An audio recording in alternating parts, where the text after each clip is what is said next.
Welcome to MacStories Unwind. Today's show is brought to you by Memberful. I'm John Voorhees, and with me is Federico Viticci. Hey, Federico. Hello, John. How are you?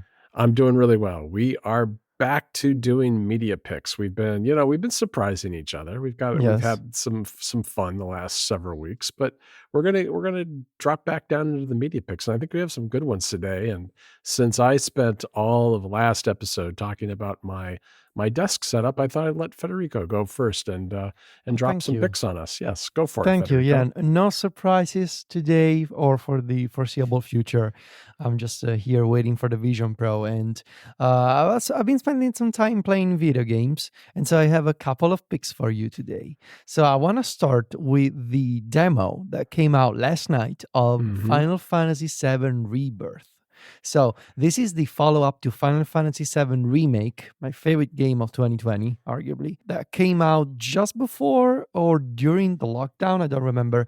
Anyway, some context here. So Final Fantasy VII Remake is the long-anticipated remake and completely rebuilt version of Final Fantasy VII that originally came out on the PlayStation 1 in 1997. That remake was a dream of mine, and for many other people who, like me, grew up with this obsession for Final Fantasy VII, which is the first game on Sony consoles. After, Squaresoft at the time, before it was Square Enix, they did a 3D Final Fantasy. Now, John, will you forgive me if I spoil some elements of Final Fantasy VII Remake? Yes, no, I'm glad that you're letting our listeners know that you're gonna drop some spoilers. But Final Fantasy just really has never been my thing, so Okay. I'm okay with you dropping the spoilers. Okay, so Final Fantasy VII Remake is such an incredible game because Square Enix took the opportunity to really remake the game in the sense that throughout the course of the game,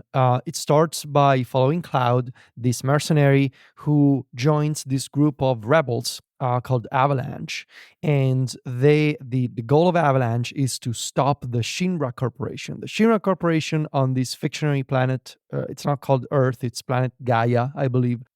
Essentially, Shinra is a power company that's been using the life stream, which is the source of energy of the planet, and they've been sort of collecting this source and turning it into power, into energy, called Mako. And then they've essentially been sucking out all of the life from the planet. It's a metaphor. Final Fantasy VII was pretty ahead of its time when it comes to the ecological disasters that are now occurring on Earth, Hmm. and it was a metaphor for the things that humankind does to their planet in, all in service of money, essentially, and power. So Avalanche wants to stop Shinra, and there's of course a larger story that unfolds. Essentially, the whole game, the whole original game, revolves around this dichotomy, this fight between Cloud and his arch nemesis, Sephiroth. Sephiroth being originally Cloud's idol and mentor, a soldier that used to work for Shinra, that Cloud, as a teenager, really looked upon as a hero of his that he wanted to follow, that he wanted to imitate. And eventually, Sephiroth becomes the supervillain of the game, that turns out to be the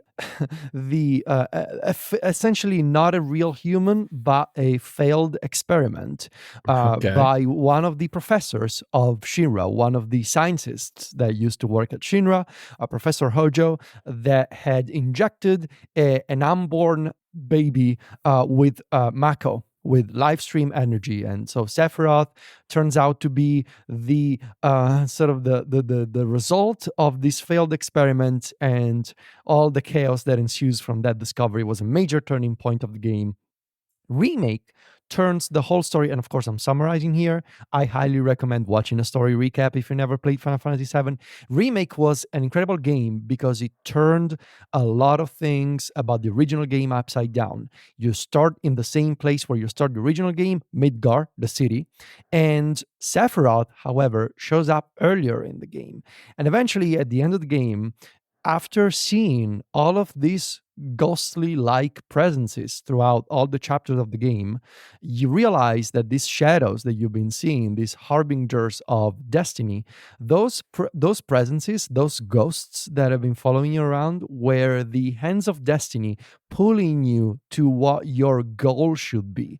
So the Final Fantasy VII Remake had this entity, this destiny, that wanted to make sure that you followed the path of the original game. However, you end up not doing that. You go against destiny at the risk of altering the timeline, which you do by the end of the game. Uh-huh. Final Fantasy VII Remake ends with you, Cloud, altering the timeline of the original Final Fantasy VII Remake. That explains the remake of the title. You have created basically a new version of the Final Fantasy VII story Ah. that sort of moves away from the original events of the original game. Now, this kind of alternative timeline, sort of multiverse thing, has always sort of been in the cards with the Final Fantasy VII franchise. The entire Final Fantasy VII property was expanded and sort of retconned multiple ways, multiple times throughout the years by Square Enix. They did a bunch of spin-offs games. They did the Advent Children movie. They did some comic books, I want to say. They did on PlayStation 2 Dirge of Cerberus, which is an action game starring Vincent Valentine. They did, of course, Crisis Core, which is another action game that is a prequel to Final Fantasy VII. And Crisis Core, which was also remade a couple of years ago, is key to beginning Rebirth, which is the upcoming game for PS5. Because in Crisis Core, you follow Zack and Cloud, Zack being one of Cloud's former colleagues. And at the end of Crisis Core, Zack dies. But in Final Fantasy VII Remake, as soon as you alter destiny, the very final shot of the game is Zack actually being alive and looking down at Midgar from afar. So Zack is alive, you have created a new timeline, and that sort of serves as the beginning of Rebirth. Now, Rebirth coming out at the end of the month. There's now a demo which I have played on my PS5 briefly. And with Rebirth, they have done such an incredible thing with the first chapter of the demo, which you can complete. And if you have the save data on your console, you will be able to skip that chapter when you play the full game, Oh, that's which good. is I also like a it when very they cool do. thing. Yeah, I like when they do that. A lot of games don't, which I always find frustrating. So the demo follows the famous, in Final Fantasy VII lore, Nibelheim incident. Nibelheim is the hometown of Cloud. In the original game, you see this flashback that's sort of the main turning event of the game. This flashback that explains why Cloud and Sephiroth have this complicated relationship. A macro reactor was malfunctioning in the town of Nibelheim. And in the original game, you are a 16-year-old Cloud, and you are assigned to this mission. You gotta follow Sephiroth, which at the time is this elite soldier that's like a legend among people. And Sephiroth is tasked with going there and seeing what's up with this malfunctioning reactor. There's like all these monsters showing up. And in the original game, Sephiroth finds the library of one of the professors of Shira and discovers that he is not a real human being. He discovers that he is an experiment that was created by mixing the cells of Genova, the alien force that crashed on planet Earth years ago. And he discovers that it was basically like the entire life that he thought for himself. He discovers that he is not the person that he thought he was. And so Sephiroth descends into madness in the original game, burns the entire town of Nibelheim to the ground, and Cloud in the original game pushes to end this chaos. Cloud pushes Sephiroth down the reactor. So in the original game, in this flashback, you see Sephiroth dying as he gets sort of thrown into the live stream itself. And in the original game, then you find Sephiroth sort of frozen in ice in this cave, and that's like it explains why. Oh no, I thought Sephiroth was dead. He actually isn't. He's now this supervillain that's whose sole purpose at this point is to erase humankind because he believes to be of this superior race, and he has a vengeance against Shinra and against anybody who tries to stop him. So the demo begins with this beautiful recreation of the Nibelheim incident, which you only saw as a flashback in the original game. Mhm. Here, you get to play as Cloud or Sephiroth. So Oh, the very first fight of the demo is you controlling Sephiroth, being super powerful. And I gotta tell you, John, I want to discover what they do. Obviously, with the how if this incident is faithful to how it was told in uh-huh. the original game, or if it's not. If they have also taken some liberties here and there to retell that story, which Right. again would be something not completely unthinkable, because in many instances throughout the multiple Final Fantasy VII properties that have come out over the years, the Nibelheim incident was always described by different witnesses in a slightly different way. Hmm. Tifa, one of Cloud's best friends, who was also present at the scene, recalls a few details differently from Cloud. Cloud tells one kind of story. So maybe here in this demo, we'll see Sephiroth's perspective finally. Or maybe not. I don't know, because I've only played for like 20 minutes today.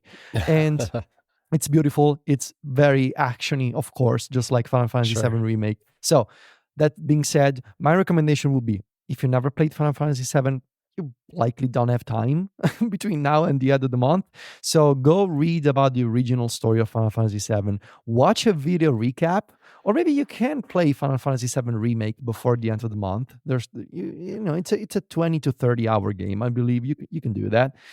You can skip the Final Fantasy VII Remake Intergrade DLC. That's mostly just a side mission featuring Yuffie and other characters, so you can skip that.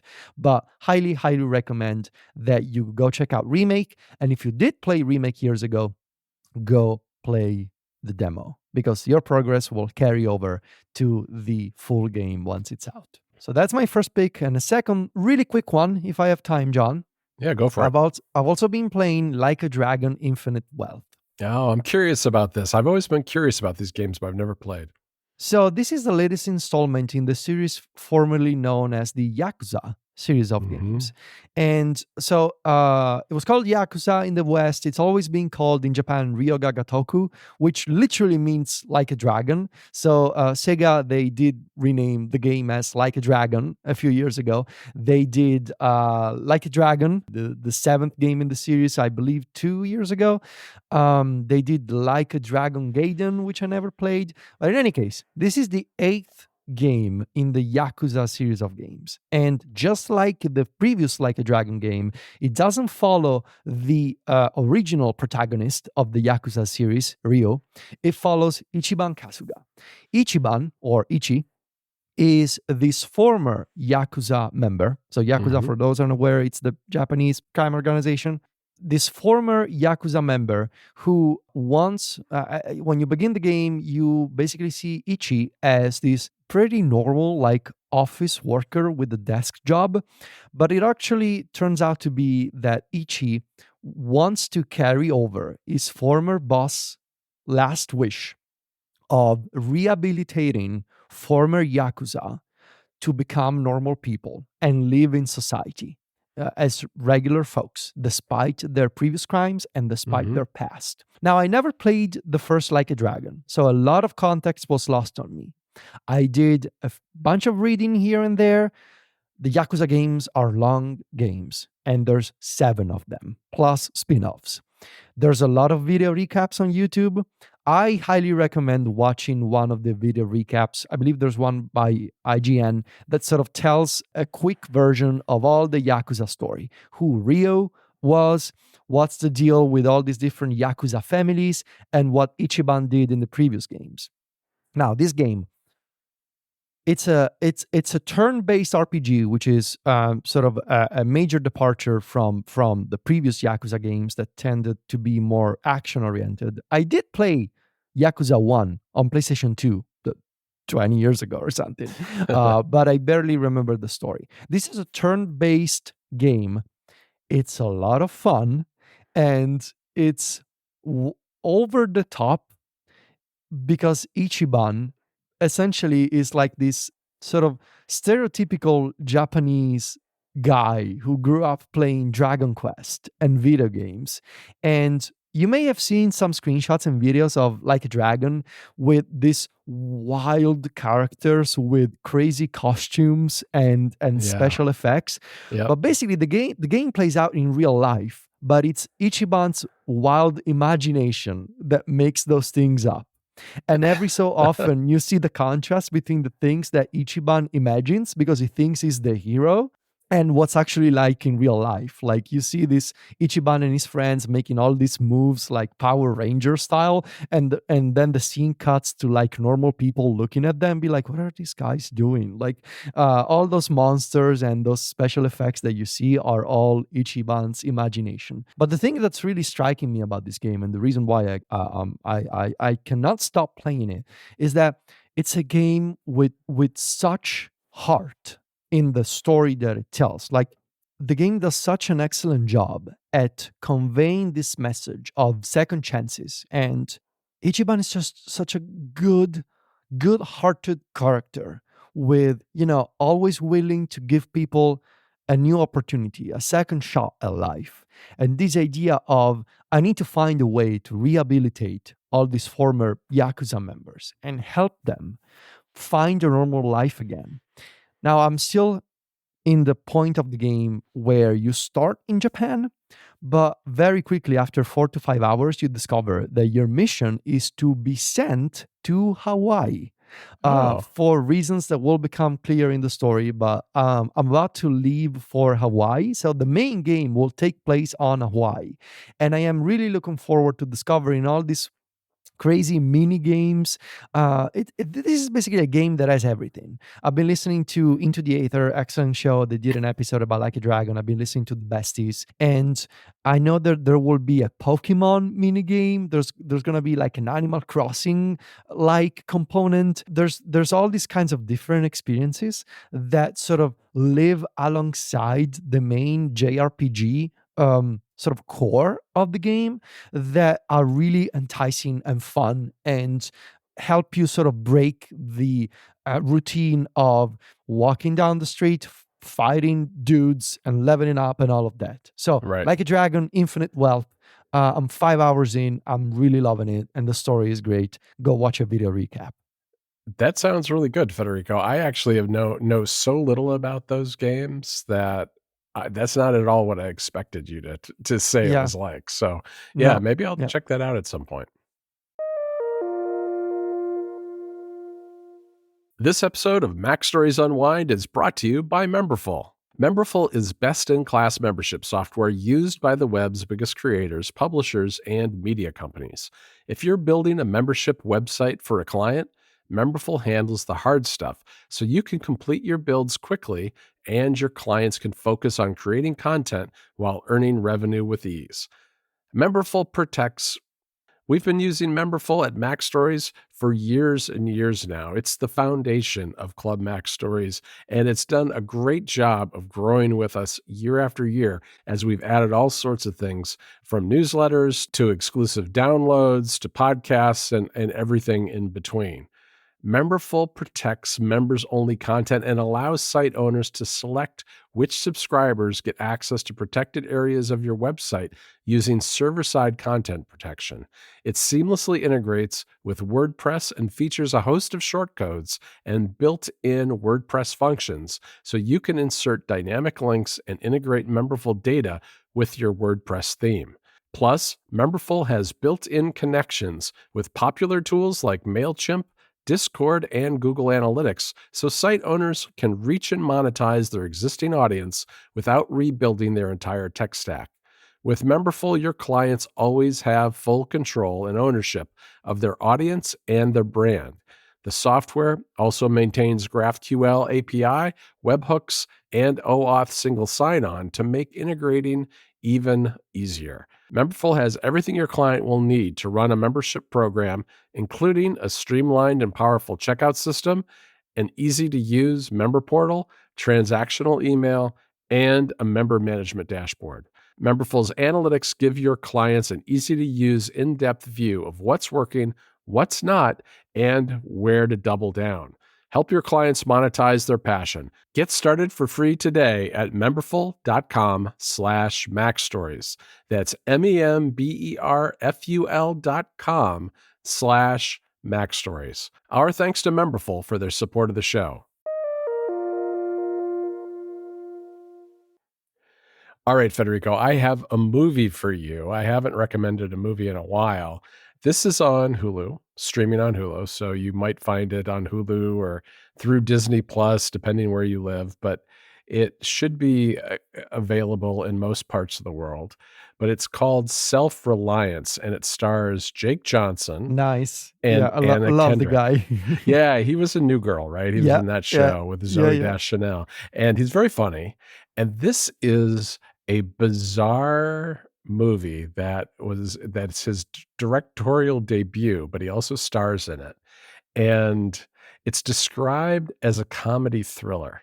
And it kind of is, because the premise is really weird.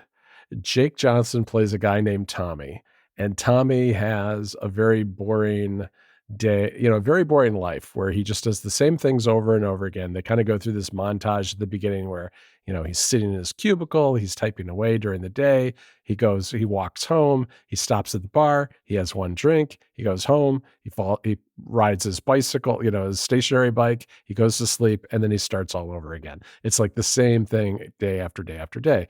And he's just broken up with a longtime girlfriend. So he's kind of both bored and lonely. And then one day, as he's walking to work, a big limo rolls up to the curb next to him. The window rolls down, and it's Andy Samberg, and playing Andy Samberg, and says, "Hey, you want to get in?" And Tommy says, "Oh, I'm such a huge fan of yours. Sure." So he gets in the limo, and Samberg lays out this proposal for him. He says, "I'm going to take you to some guys. They're going to make you an offer, and you just decide whether you want to play along." So he goes to this warehouse where there are these two older gentlemen with long hair and very thick, like German or Austrian accents, who explain to Tommy that they are part of the dark web, and that they've been doing a reality show for years, since back in the Middle Ages. I mean, it wasn't a show then, but they've had this contest since the Middle Ages, and now it's a reality show for this group of elite, wealthy people, where if you participate, you're hunted for 30 days. And if you can survive, you get $1 million. And so they make this proposal to Tommy, and Tommy's, bored with his life, and he's trying to decide what to do. And they explain to him a loophole in the game, which is if you can stay close to another person while you're next to that person, the hunters can't attack you. So he's like, "Oh, well, that's easy. I can do that." So he joins the contest. And the rest of the movie is about him and these hunters that are after him. And it's what's interesting about it, I don't want to spoil what happens, but he realizes very quickly that it's not so easy to literally have someone like right next to you 24 hours a day, day after day after day. And it's this juxtaposition, I guess, between his lonely life, where he really didn't have anybody, and now he's put into a circumstance where he has to have somebody with him all the time. And so he meets Anna Kendrick, who is playing a woman who is also involved in this game separately. And so they team up and they stay together 24 hours a day for day after day after day. And then later, Tommy hires a homeless man to be his sidekick so that he's never alone.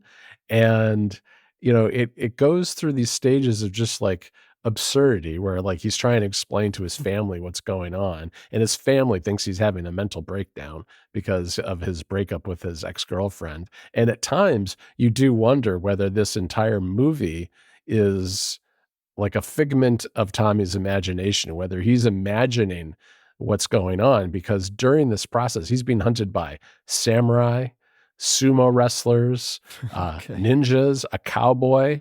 There's all kinds of absurd hunters after him, and he has to try to avoid them by keeping someone close to him.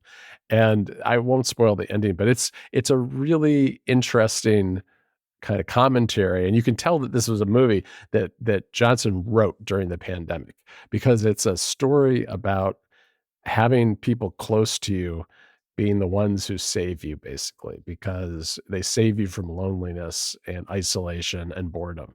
And in that sense, it's a really good message, I think, in a lot of ways, but it's delivered in a really cool, bizarre, and funny way. So I highly recommend checking out Self-Reliance on Hulu. All right. All right, Federico. Well, that's it for another episode of MacStories Unwind. I want to thank Memberful, our sponsor for this show. You can find us over at MacStories.net. Don't miss my reviews of Vision Pro apps. Those are going to be continuing day after day, because there's some really cool stuff out there. We want to make sure everybody's aware of it. Or you can follow us on Mastodon. Just go to vitici.macstories.net or johnvorhees.macstories.net to follow us there. And we're on Instagram and Threads, where Federico is at Vitici. That's VITICCI. And I'm at John Voorhees. JOHNVOORHWS. Talk to you next week, Federico. Ciao, John.